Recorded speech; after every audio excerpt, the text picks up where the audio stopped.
Buenas noches, doctores, doctoras, amigos y amigas. Bienvenidos y bienvenidas a su espacio Contacto Legal, todos los días miércoles, puntualmente a las 7:15 de la noche. Mi querido Julito, ¿cómo estás? Qué gusto de verte.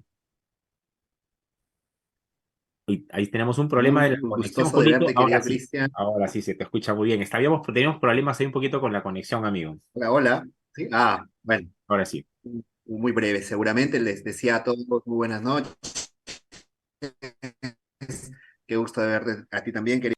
El programa Contacto Legal, el programa de la Facultad de Derecho de la Universidad Continental.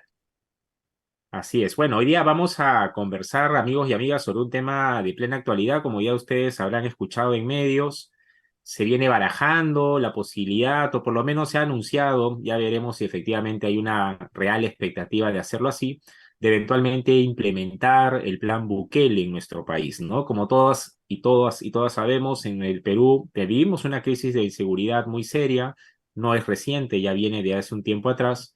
Y al detectar o advertir un poco los resultados de este denominado Plan Bukele, en algunos sectores se han, digamos, anticipado o anunciado sobre la posibilidad de que ese plan pueda eventualmente funcionar aquí. Y para tener claras las cosas de que más allá de iniciativas políticas que finalmente están fuera de lo que uno pueda prever o evitar, la idea de este espacio y el día de hoy va a ser conversar sobre la viabilidad constitucional de este denominado Plan Bukele. Y es que más allá de los intereses políticos de por medio, como todas y todos sabemos, este marco normativo que es una constitución no puede ser pasado por alto. Así que hoy llevamos, esperamos por lo menos darles a ustedes algunas luces sobre si efectivamente ese plan sería posible de ser aplicado en nuestro país sobre la base de los parámetros que nuestra Constitución establece. Y mi querido Julito, para eso tenemos, como es de suponer, pues un invitado de primer nivel. Y es, además, alguien que ya ha estado con nosotros, alguien de la casa, brillante además, Alberto Cruces, y que le damos la bienvenida. Alberto es abogado y magíster en Derecho Constitucional, el tema justamente que queremos abordar. También en la actualidad es profesor de la Facultad de Derecho en la Universidad, en la Pontificia Universidad Católica del Perú, en la PUC, y hasta hace muy poco ha sido adjunto en asuntos constitucionales en la Defensoría del Pueblo. Lamentablemente, debo lamentar, al menos yo personalmente, que no siga en el cargo, pero bueno, eh, ha sido también antes asesor en el Congreso de la República y asesor en el Tribunal Constitucional. Bienvenido, Alberto, ¿cómo estás? Hola Julio, hola Cristian, muchas gracias por tenerme aquí de vuelta y listo para conversar con este tema que en realidad es apasionante, ¿no? Para los que nos gusta el derecho constitucional, pero a la vez preocupante por cómo se dicen algunas cosas que no son del todo correctas. Efectivamente. Y quizá como para Así empezar. es, así es. Muchas gracias por contestar nuestra invitación. No, dale, Julito, sino Sí, que tenemos algunos problemas de conexión a veces, por eso me anticipo. Estamos en vivo y esto pasa, esto es como en la tele, sí, así que sí, es un sí. problema. Pero Bueno, cuando hay problemas de conexión, ahí entro yo, por eso no quiero interrumpirte. Adelante, adelante, Julito. perdóname. Sí, le decía a Alberto que, bueno, este plan Bukele y ahora en el Perú se ha querido copiar esto bajo un plan Boluarte, ha sido, en realidad hay que reconocerlo, sumamente eficaz y ha superado la crisis de seguridad ciudadana en El Salvador, eso parece innegable. Sin embargo, también parece innegable que esto ha arrastrado graves violaciones a derechos humanos, se ha conocido múltiples casos, múltiples denuncias de ello. En ese sentido, Alberto querido, para analizar esta cuestión habría que considerar tanto aspectos formales como aspectos de fondo. Me gustaría preguntarte inicialmente sobre estos aspectos formales. Para aplicar un plan Bukele en el país, ¿debe declararse el régimen de excepción y además debe acudirse a otras formalidades? ¿O qué es necesario, en todo caso, más allá del régimen de excepción, tú me lo dirás, para aplicar en la forma un plan Bukele en el país?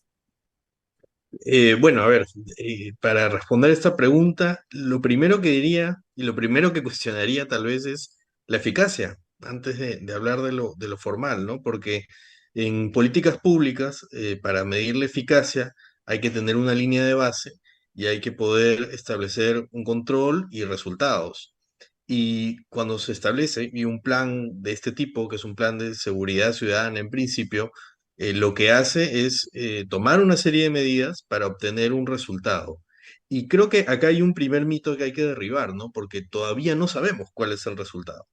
La Comisión Interamericana hace unos años hizo una evaluación sobre el mismo El Salvador y dio cuenta de que ya antes del 2012, se había aplicado un plan de mano dura, ¿no? Que es algo como este tipo de planes se conoce, y que en un primer momento tuvo éxito, pero luego las condiciones carcelarias hicieron que este plan fracase.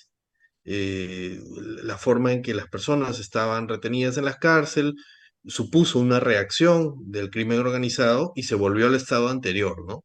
Entonces, tal vez eso sería lo primero, ¿no? Antes de decir si es que tiene éxito, si realmente es eficaz, bueno, veamos en cuánto tiempo, ¿no? Veamos a largo plazo. De repente, en este momento, pareciera dar esta sensación de Claro, eficacia las estadísticas iniciales y habría parecen que ver, darla. ¿no? Claro, las estadísticas iniciales lo dicen. Ahora, el segundo punto que bien planteas es, bueno, si estamos hablando de un plan, cuáles son las etapas, cómo es que esto se ha desarrollado. De lo que hemos podido revisar sobre este tema, el plan en realidad es algo que se ha ido desarrollando en diferentes etapas y con diferentes momentos, ¿no? En un primer momento incluso, y esto todavía está en investigación en El Salvador, se ha hablado de que ha habido una posible negociación con las bandas criminales, es decir, no es en realidad lo que a veces se presenta que Claro. se instauró una política, se dieron las detenciones, se ampliaron las cárceles y tal, sino que primero se intentó una suerte de negociación, eso fracasó, luego hubo otro tipo de medidas que involucraron al Congreso y finalmente es que se ha dado esta ocupación territorial que se le llama a través de masivas detenciones, ¿no? Pero yendo a la pregunta, ¿no? Para lograr eso, lo que se ha hecho en El Salvador es apelar a esta figura, ¿no? Que es un estado de excepción, que es una figura que existe en muchísimas constituciones, que básicamente lo que significa es que frente a esta normalidad constitucional en la que todos tenemos una serie de derechos que se cumplen o deben cumplirse, deben garantizarse plenamente, habrá algunas situaciones graves para un determinado país que hagan de que algunas partes, algunos contenidos de estos derechos no se puedan garantizar plenamente. Y esto será en razón de por qué es que se da un estado de excepción, ¿no? Si, por ejemplo, se da un estado de excepción, como puede pasar en cualquiera de estos países, como el nuestro también, por desastres naturales, las restricciones que pueda haber a derechos tendrán que ver con la situación de desastres naturales. Por ejemplo, si hay un tema de un huaico, ¿no? Y se está dando una situación de gestión de desastre, es natural de que yo pueda suspender de alguna manera el derecho a la inviolabilidad del domicilio, porque probablemente tenga que entrar con la fuerza pública a los domicilios para salvar las vidas. Entonces, todo tiene que tener que ver, ¿no? En este caso, es un estado de emergencia que está relacionado a la seguridad, ¿no?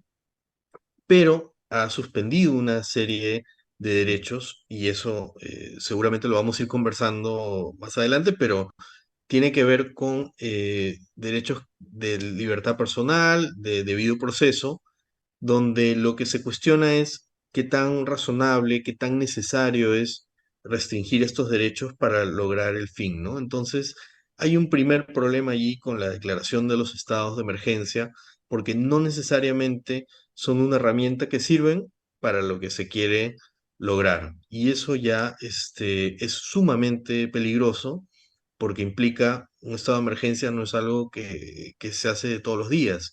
Significa que se restan derechos no solamente para las personas detenidas, sino para todas las personas. Ahora, en este caso de la declaratoria del estado de emergencia, como bien decías, esta es una figura que no es ajena a lo que está contemplado en el Perú, como incluso hasta los propios tratados sobre derechos humanos son plenamente conscientes que pueden ponerse en vigor temporalmente y de forma extraordinaria un régimen de limitación o restricción a los derechos. Ahora, formalmente hablando, un poco para luego hacer la comparativa con nuestro país. Si yo estoy en El Salvador, yo soy Bukele, declaro el estado de emergencia, formalmente hablando, con la sola instauración de este régimen excepcional, ya luego básicamente ingreso a intervenir en los derechos o hay otras condiciones de forma. Me explico. Cuando uno evalúa la viabilidad constitucional, por ejemplo, hay básicamente tres elementos: procedimiento, competencia o la forma del acto, para ponerlo en términos generales. Aquí se habría, digamos, respetado la figura que habilita estas intervenciones en los derechos, que es el régimen del estado de emergencia, más allá que se esté de acuerdo o no, o que las causales verdaderamente guardan asidero con la motivación o el fin que se quiere obtener. Pero hay alguna otra condición de forma, porque en el Perú, no sé si en El Salvador será igual, el problema o el gran problema es que a la propia decisión presidencial de declarar un estado de excepción no es susceptible de control judicial, y hasta hace poco en el Perú recién control parlamentario el año pasado con una reforma al reglamento del Congreso. Y ahí quisiera entrar un poco a ese tema. ¿No hay alguna otra condición de forma que permita luego conversar contigo sobre el control de estos elementos de forma o de fondo, o basta solamente con la declaratoria del estado de excepción? Sí, yo tal vez distinguiría dos cosas que me parecen especialmente interesantes, porque sí, sí es verdad que existen en la Constitución una serie de requisitos y que están sujetos al control político, lo cual Ujú, es un problema en sí mismo porque en El Salvador en este momento las condiciones o la calidad democrática en ujú, realidad no es la idónea, entonces mal podríamos hablar de un posible control político del Parlamento, ujú, si es que el Parlamento está condicionado al poder del gobierno. ujú, Eh, entonces, por ese lado, sí hay un tema que habría que observar, donde el problema principal en este momento, y que es lo que está en la Comisión Interamericana, sobre lo cual se ha pronunciado, es la reiterancia de los estados de emergencia, ¿no? Porque es cierto, ¿no? Un estado de emergencia o sea, en sí mismo no es una situación ideal, no es una situación de normalidad, y un gobierno que lo va a dictar, de alguna manera está casi cayendo en una arbitrariedad por la misma declaratoria. Pero lo especialmente complejo es que esto se reitere, ¿no? Y ya estamos hablando de más de un año de estado de emergencia continuo que eh, se va renovando cada 30 días, ¿no? El estado de emergencia, como en la ¿Te mayoría de parece? países, tiene una restricción temporal, y en El Salvador también son 30 días que son renovables bajo control del Parlamento, pero este es una renovación pues casi automática que se está dando, lo cual ya no responde pues a una situación de anormalidad, sino que en palabras de la Comisión Interamericana, lo que es anormal se vuelve normal, porque ya estamos en un estado de emergencia continuo donde ya no se distingue una situación de restricción de derechos ujú. con los derechos que uno tiene, ¿no? Si a una persona continuamente le restringen los derechos, el resultado es que no los tiene. En la Ahora, práctica no los tiene. Claro, o permíteme un segundito, Julito, o sí, también es una evidencia de que no está funcionando el régimen de excepción para resolver el problema que supuestamente motivaba la puesta en vigor de la figura, ¿no? Porque esto es algo muy parecido como el tribunal en algún caso resolvió en nuestro país, que decía: si es prorrogas y prorrogas y prorrogas, claramente la solución no está yendo por ahí, entonces tienes que pensar en otras alternativas, porque no se trata de esto hacerlo indefinidamente en el tiempo, ¿no? Sí, sí, y tiene que ver también con las medidas que se pueden adoptar, ¿no? Porque muchas veces, eso tal vez extrapolando ya, adelantando un poco, extrapolarlo al Perú, la vinculación o la idea que se tiene del estado de emergencia es que es una carta blanca, ¿no? Para hacer lo que sea necesario, ¿no? Y es eh, libre, ¿no? Para que la autoridad pueda tomar las decisiones que quiera. Y en realidad no es así, ¿no? Nunca ha sido así. Pero esta concepción, entender el estado de emergencia de esa manera, hace que la autoridad lo vea como algo necesario, ¿no? Necesito el estado de emergencia, necesito esa carta blanca para poder actuar, cuando en realidad no lo necesita, ¿no? pero Lo que tiene digamos, que hacer lo puede hacer en normalidad.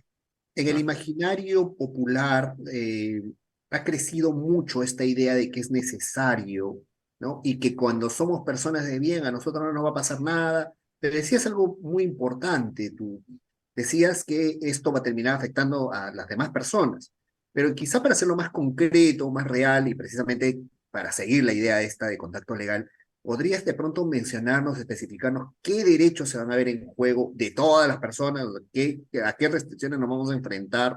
Ya no solamente las personas que supuestamente son malas, los delincuentes, qué sé yo, sino todos vamos a tener que pagar este alto precio. ¿Qué derecho principalmente?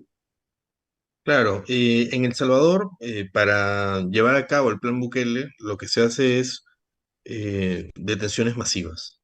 Se identifica a las bandas, el problema de las bandas criminales allá es muy grave y están plenamente identificadas, son organizaciones que cuentan con miles de miembros y que además tienen una base social que la sostiene, ¿no? Es decir, no solamente son quienes integran las bandas, sino también familias, comunidades que están detrás de esas bandas y que tienen esta relación tóxica, diríamos, ¿no? Por la cual eres protegido por una banda criminal, pero a la vez eres extorsionado por la misma, ¿no? Entonces, este tipo de relación social es la que se da.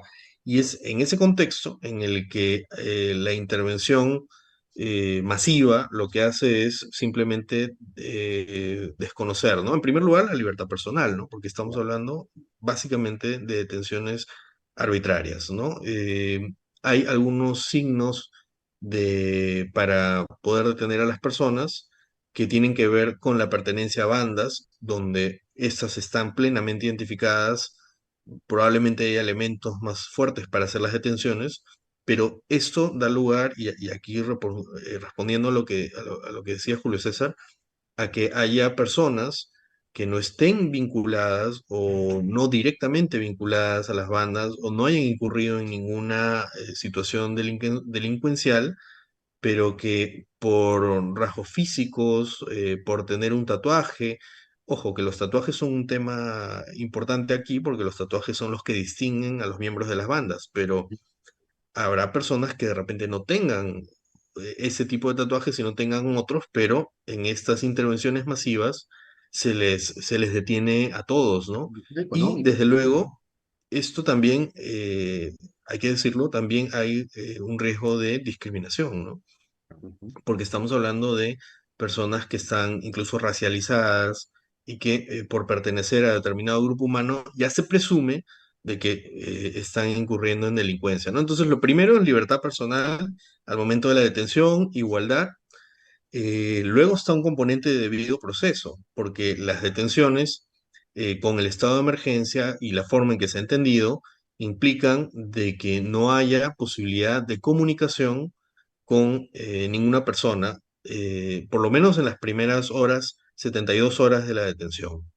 O sea, es una prohibición absoluta. Entonces, la persona que es detenida, sus familiares no pueden saber ni siquiera dónde ha sido detenida, ni a dónde ha sido llevada, y esas primeras horas pues son claves. No hay en esas 72 horas tampoco hay una comunicación al juez. Nosotros tenemos disposiciones en el texto similares, ¿no? En el Perú 48 horas para poner a disposición al juez como plazo máximo. Pero si en el Perú sabemos que esto no siempre se ha entendido así, muchas veces hay algunos efectivos policiales que han entendido que es un plazo cerrado y no un plazo máximo, Claro. con mayor razón cuando estamos hablando de detenciones masivas en un gran operativo, lo que va a suceder es que, como en efecto sucedió, que eso se ha entendido como un plazo cerrado.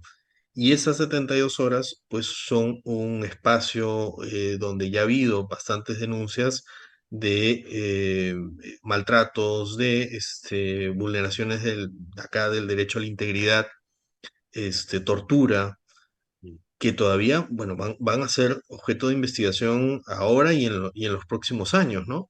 Porque no se sabe qué pasa en esas primeras horas cuando las personas son detenidas y no hay posibilidad de comunicación, no hay posibilidad de defensa, no tienen derecho a tener una defensa legal en ese momento y luego son conducidas a audiencias que son audiencias masivas. Es decir, no se individualiza el caso. Y tal vez esto sea algo, esto sí no existe, ¿no? En nuestro país, ¿no? Cuando a uno lo detienen y va a ser sometido a una audiencia, ¿no? De prisión preventiva, el caso está individualizado, ¿no? Sabemos que el Claro. detenido está con nombre, apellido, cuáles son las razones, qué es lo que presuntamente ha hecho, y el juez toma una decisión caso por caso. Allá lo que se ha hecho es en bloque. Entonces, todo este grupo de personas presumimos que ha cometido tales delitos y en bloque. No hay una tensión sobre cada persona. Y No, eso, en realidad, para terminar, y que es algo que a veces olvidamos, ¿no? Pero creo que es muy importante. Todo esto nos da cuenta de la vulneración de otro gran derecho, que es la dignidad humana, ¿no?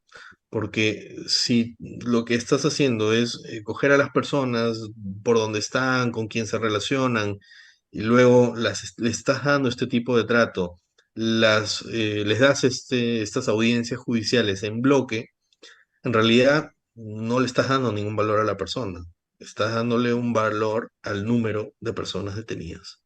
La ah, persona ya no es persona, la persona es un número que engrosa este global de detenidos.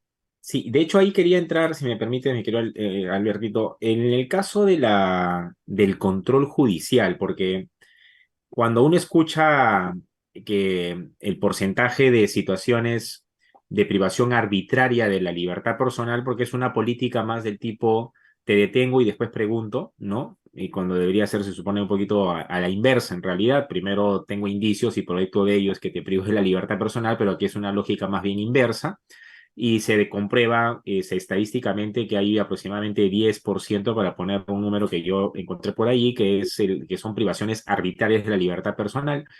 Pero los jueces o juezas están cumpliendo un rol protagónico de control y garantía de los derechos, como se supone que es ese bastión o reserva moral, vamos a decirlo así, en un estado de excepción, porque finalmente, como dices, hay una mala comprensión de la figura, de que es como un cheque en blanco y que los derechos pasan completamente a segundo plano, pero tienes por lo menos la figura del juez o de la jueza, que es finalmente a quien puedes acudir y te va a poder reivindicar tu derecho oportunamente. ¿O es que esto tampoco está siendo de mucha utilidad en el esquema de El Salvador? Nos adelantabas un poquito de la metodología o el proceder. ¿Esto quiere decir que eso no funciona? ¿Cuál es tu perspectiva en este extremo?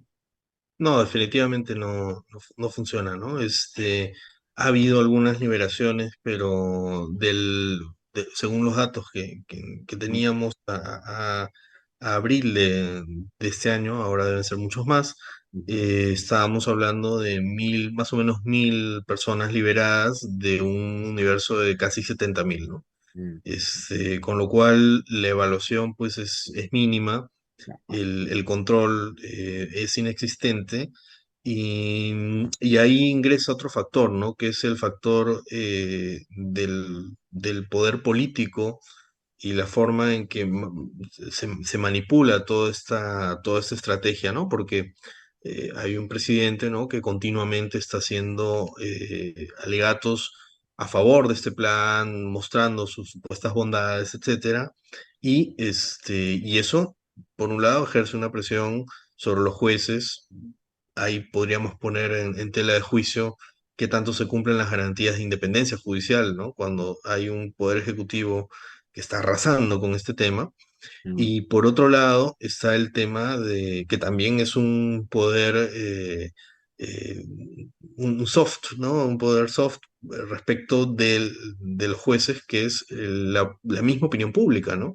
mm, Porque recordemos que estas medidas, en este momento, dada la situación hoy, 6 de septiembre, tiene mucha aceptación entre la población salvadoreña, ¿no? Y esto también ejerce algún tipo de presión, aunque sea indirecta, sobre las decisiones que puedan tomar los jueces, ¿no? Entonces, en definitiva, no está funcionando el sistema judicial, se ve sobrepasado y hasta puede haber alguna reticencia y problemas de independencia judicial para responder a este tipo de Solamente medidas. para precisarlo, no es que sea una injerencia del poder político de manera directa, sino producto de una estrategia de comunicación social, digámoslo así, que genera un grado de influencia sobre el quehacer de los jueces o juezas y esta opinión pública o social mayoritaria de respaldo a lo que viene haciendo Bukele, lo que genera que no confíes en un sistema de justicia necesariamente independiente o imparcial. ¿Entiendo así?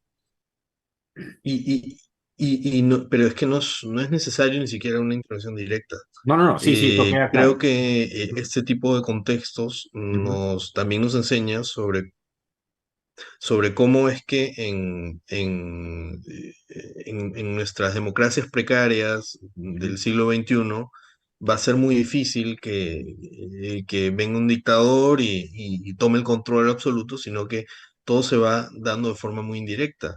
ujú, Y en el caso de Bukele, pues hay que recordar que es un presidente que ingresó al Congreso de la República rodeado de soldados para exigir una serie de decisiones por parte del Congreso, ¿no? Entonces, ese tipo de actitudes son autoritarias, por decirlo menos, y si lo hace en el Congreso, pues cualquier juez no necesita que lo intervengan directamente para ya sentir el tipo de presión y una falta de independencia para poder tomar decisiones que además, por la misma organización del sistema judicial, son sumamente complicadas, ¿no? Solamente para contextualizar, ¿no? O sea, acá en el Perú tuvimos hace poco una intervención que no es nada comparada con la de allá, de casi 200 personas en la Universidad de San Marcos. ujú, Y en ese contexto se presentaron 14 habeas corpus,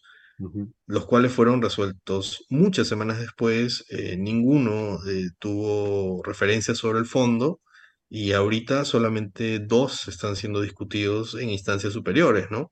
Y supuestamente estamos en el Perú y el sistema judicial tiene sus problemas, pero ahí funciona, ¿no? ujú. Entonces, es claramente lidiar con detenciones masivas sobrepasa cualquier sistema, incluso los más democráticos. Claro. Ahora, está muy bueno todo esto que hemos analizado, que has reflexionado particularmente sobre el caso de Bukele, pero hacemos directamente a nuestro país y hagamos la evaluación, o te pediría que hagas la evaluación de la viabilidad constitucional. El plan Boluarte que se ha anunciado ahora incluye principalmente regímenes de excepción. La pregunta que quisiera hacerte con este motivo es si al amparo de estos regímenes de excepción es posible poner en práctica la fórmula Bukele o adicionalmente, si no se puede poner en práctica solo con un régimen de excepción, ¿por qué esta fórmula que ya se ha utilizado antes daría resultado? No sé si se te ocurre algo al respecto, si hay alguna mirada adicional de esta sola implementación del régimen de excepción que se ha hecho antes y que no ha sido nada contundente, ¿no? Bueno, con el estado actual de nuestra constitución y la forma en que se le interpreta, sería imposible, ¿no? Los derechos fundamentales tales como han sido reconocidos e implementados e interpretados por los tribunales, los jueces, que nuevamente, como decía, con sus problemas y todo, son independientes, harían imposible que se pueda dar este tipo de planes en el Perú. Ahora, eso como respuesta general. Ahora, yendo un poco a lo más específico. Sí es cierto que tenemos algunos déficits con lo de las declaraciones de estados de emergencia, ¿no? Uno de los problemas que hemos identificado es este problema de que se vayan reiterando y no haya un control o no haya un límite sobre cuántas veces puedo declarar un estado de emergencia. No es un problema solo de El Salvador, lo tenemos aquí en el Braem, ¿no? Se da continuamente, el Braem lleva años en estado de emergencia Mucho. y no ha servido para resolver absolutamente nada. Ujú, El estado de emergencia, básicamente para lo que está funcionando, es para dar el control del comando militar sobre determinadas zonas, pero no es que sea un factor que realmente esté cambiando las cosas y desde luego la restricción a derechos en realidad casi ni se siente, ¿no? Hay estados de emergencia que se han dictado en el Perú y que son absolutamente innecesarios, ¿no? Hace poco en Puno se ha estado reiterando el estado de emergencia por las protestas. Ya no hay protestas en realidad en este momento y sin embargo la restricción de derechos se, se declara como si fuera ir a comprar el pan, ¿no? Y lo mismo aquí en Lima, ¿no? Ha habido estados de emergencia para la lucha contra la delincuencia organizada y sin embargo no han supuesto ningún tipo de restricción en los derechos de las personas. Casi ni se ha sentido el estado de emergencia, Y ¿no? Entonces recuerda que eso estaba también te sustentado dice... en un oficio, ¿no? En un oficio de una Ujú. cara que tenía como única justificación ella, ¿no? Claro, y ese es otro, ya en el Perú ese es otro de los temas que hay, ¿no? La justificación para declarar los estados de emergencia se da a través de informes de inteligencia de las Fuerzas Armadas o de la policía, y una de las cosas buenas que se ha dado en los últimos meses es que el Tribunal de Transparencia ha estado resolviendo a favor de que se den a conocer estos informes, con lo cual hoy tenemos más información sobre cuáles son las razones que dan lugar a un estado de emergencia. Y eso también es un contexto y es un derecho, ¿no? Que pareciera que no es tan relacionado a este tema, pero el acceso a la información, la transparencia, da lugar a todo esto, ¿no? Y la libertad de expresión, que dicho sea de paso, es uno de los derechos que en El Salvador también puede ser restringido, ¿no? Entonces, eh, el que haya información sobre por qué se declara un estado de emergencia, cuáles son las medidas que se toman, hace que el Perú sea un contexto jurídico totalmente distinto para la implementación de todo esto, ¿no? Y más allá desde luego, los estándares de libertad personal que han sido reiterados por todas las conformaciones del Tribunal Constitucional con sus idas y vueltas. Todas han afirmado los criterios de necesidad, proporcionalidad, que básicamente harían inconstitucional cualquier tipo de búsqueda de implementar un plan al estilo Bukele, ¿no? Claro, ahora, y para ir más o menos cerrando, los mecanismos de control que eventualmente se tendrían que activar, porque vamos, como yo decía, una cosa es el deber ser, mi querido amigo, y otra cosa es el ser. Entonces, mientras hemos estado hablando en el deber ser, la Constitución, lo que se está permitido, lo que se puede, no se puede hacer, pero como ponías el ejemplo de San Marcos, claramente el ser supera el deber ser y en muchas ocasiones lo que la Constitución dice, dada la coyuntura y acuerdos políticos de por medio, puede terminar siendo papel mojado en tinta. ¿Qué garantías o mecanismos deberíamos y debería nuestro público que te viene escuchando tener claramente identificados en la eventualidad de ser víctimas de una política de seguridad discriminatoria, en realidad, porque bien lo decías tú, esto es básicamente una suerte de política según las características de las personas, no en función de factores de carácter estrictamente objetivo, vamos a decirlo así? Entonces, ¿qué garantías habría que estar plenamente advertidas que tenemos a disposición en caso que esto ocurriera? Partiendo desde que si se implementa un presunto plan Boluarte, o sea, por ejemplo, lanzo una idea, un proceso de acción popular contra el decreto supremo si se pone un estado de emergencia que nada tiene que ver con lo que la Constitución eventualmente habilita, hasta el asunto particular de la persona que puede estar en la calle y, como bien planteabas tú, finalmente intervenida policialmente, para que nuestro público sepa, pues, y esté advertido de cómo protegerse, ¿no? Porque finalmente nadie está libre de que esto eventualmente pueda, ojalá nunca suceda, pero el Perú tampoco es que sea una experiencia respetuosa de derechos humanos, ¿no? En realidad todo lo contrario, así que bien vale la pena hacer la tingencia respectiva, mi querido Alberto. Sí, y tenemos historia donde nos ha respetado, ¿no? Hay varias alternativas, ¿no? Desde luego, dentro de la misma policía hay efectivos que sí tienen formación en derechos humanos a los cuales se les puede requerir. eh, Hasta donde hemos podido ver, sí hay una posibilidad de acceder a una defensa técnica. Es limitada, desde luego, pero eh, creo que la misma policía tiene varios efectivos que pueden responder correctamente a los alegatos que se puedan plantear y conocen sus reglamentos y sus protocolos. No todos son malos efectivos. Pero saliendo de eso, y porque estamos pensando en garantías y nos ponemos en el peor de los escenarios, creo que una de las fortalezas que tenemos también es que existen un cuerpo de fiscales de derechos humanos que pueden hacer una verificación de este tipo de situaciones ante detenciones arbitrarias. Por ejemplo, la Fiscalía de Derechos Humanos cumple una labor importante, si bien ellos no disponen la libertad inmediata de las personas, pueden hacer verificación de la situación de detención de las personas. Entonces, la Fiscalía de Derechos Humanos es una herramienta importante, es una garantía importante que tiene mucha más presencia, debo decirlo, que los mismos jueces.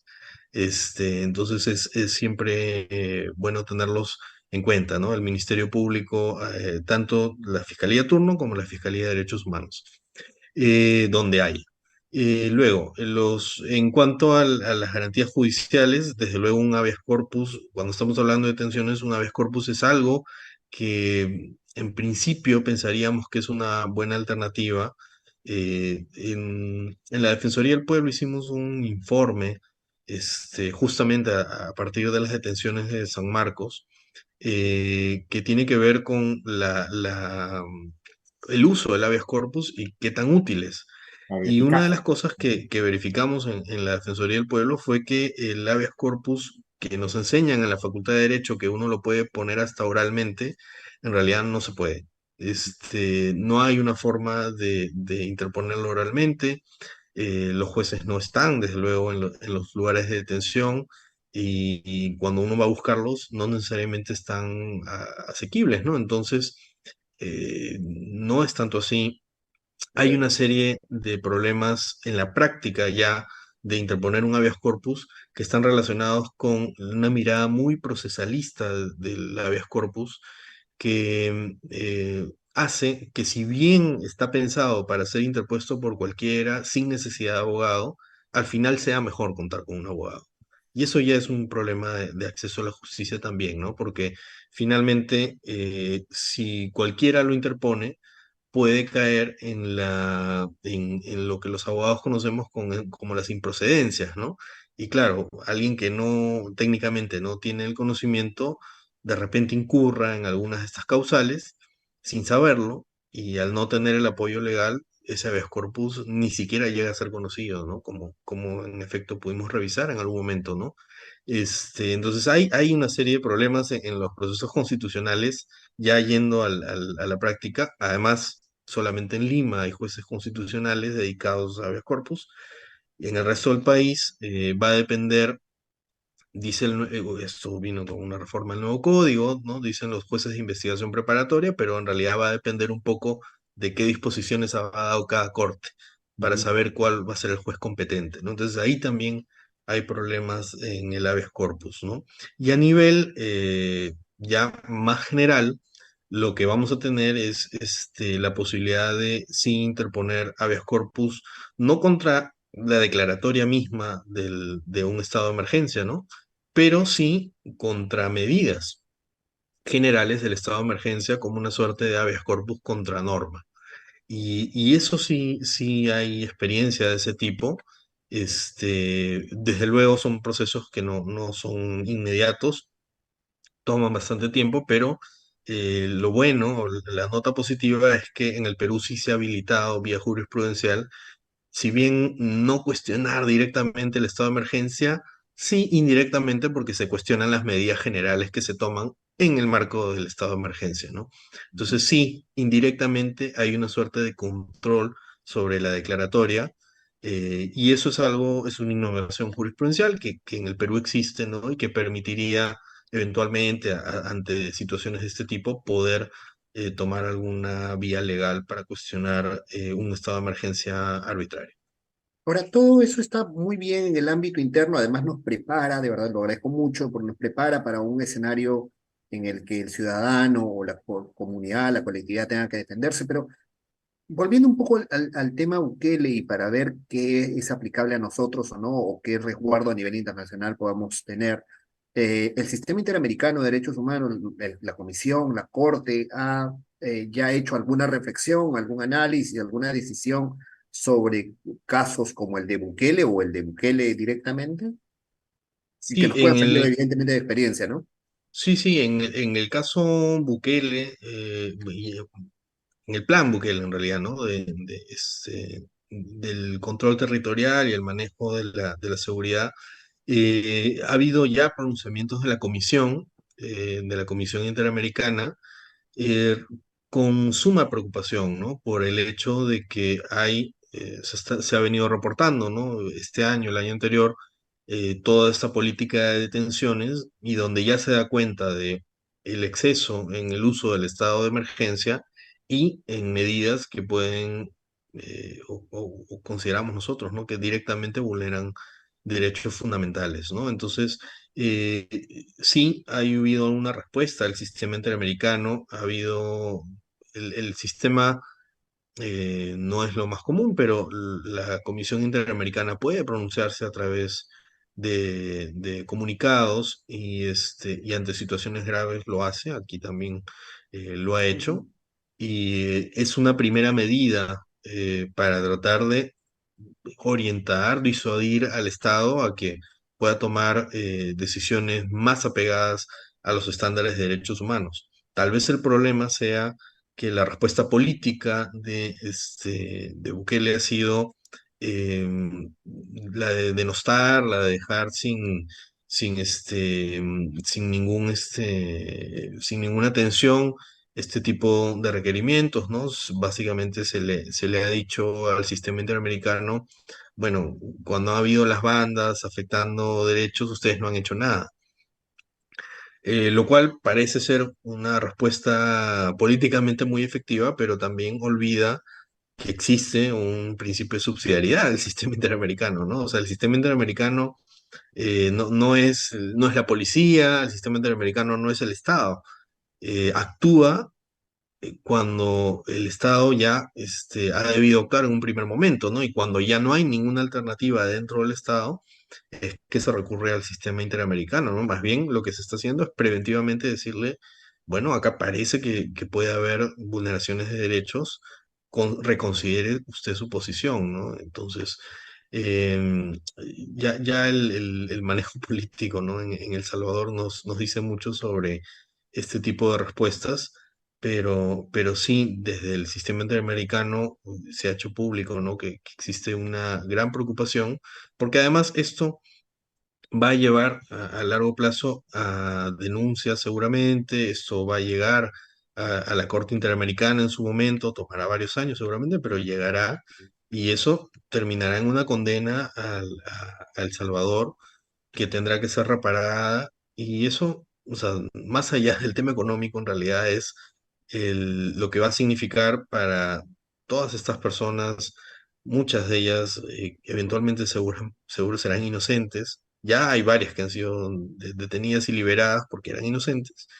Y lo que eso significa para las vidas de ellos y sus familias, que seguramente no tienen alternativa, ¿no? No tienen otra que estar allí, ¿no? Y que ya han sufrido vulneración de derechos por su propio Estado y a la larga, pues eso genera graves problemas sociales. De acuerdo, mi querido Alberto, hemos llegado prácticamente al cierre del espacio. Yo quería agradecerte y sumarme a las palabras de Julio. Sí, es una pena que un talento como el tuyo no esté o no permanezca o continúe en la defensoría, pero sé que todo cambio siempre es para bien y está a la espera del Estado, pues, gente como tú, que estoy seguro que puede sumar muchísimo y hacer un gran cambio, como venía sucediendo en la Defensoría. Nuevos vientos vendrán y estaremos al pendiente también de cómo se viene decantando las cosas en nuestro país a propósito de lo que bien nos has ayudado a comprender mejor y a desmenuzar una problemática que entraña un componente social muy serio y que no siempre se resuelve con normas jurídicas y estas cuestiones. Así que ojalá que se trate de abordar el problema de la seguridad desde esa perspectiva y no pensando que con un estado de emergencia y con medidas más severas o drásticas jurídicamente hablando, es que la situación de la seguridad se va a resolver. Muchísimas gracias, mi querido Alberto. Julito, por favor, adelante.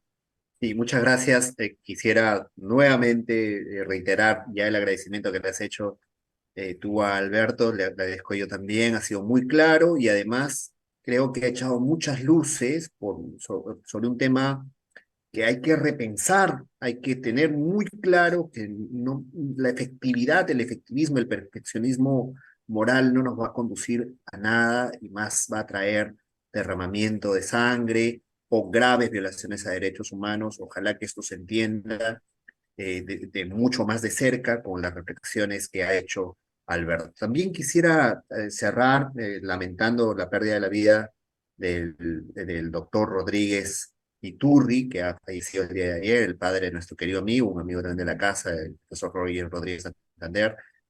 Lo rogamos por su alma y espero que descanse siempre en paz.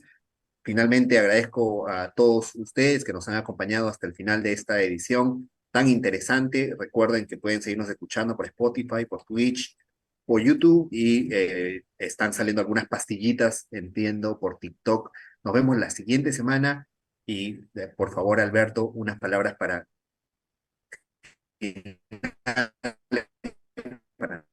nuestro público. No, nada, solamente agradecerles por el espacio y siempre es un gusto poder conversar con grandes amigos y grandes profesionales. Además, este tipo de temas que son tan importantes para nuestro país y para la región, ¿no? Para todos de nuestra Latinoamérica. Muchísimas gracias. Bueno, amigos y amigas, así hemos llegado al término de este nuevo episodio de su programa Contacto Legal. Nos reencontramos el próximo miércoles, ya saben, 7:15 de la noche en punto, trayendo temas de plena actualidad con invitadas e invitados de primer nivel. Nos vemos, cuídense mucho. Buena semana. Chao, chao.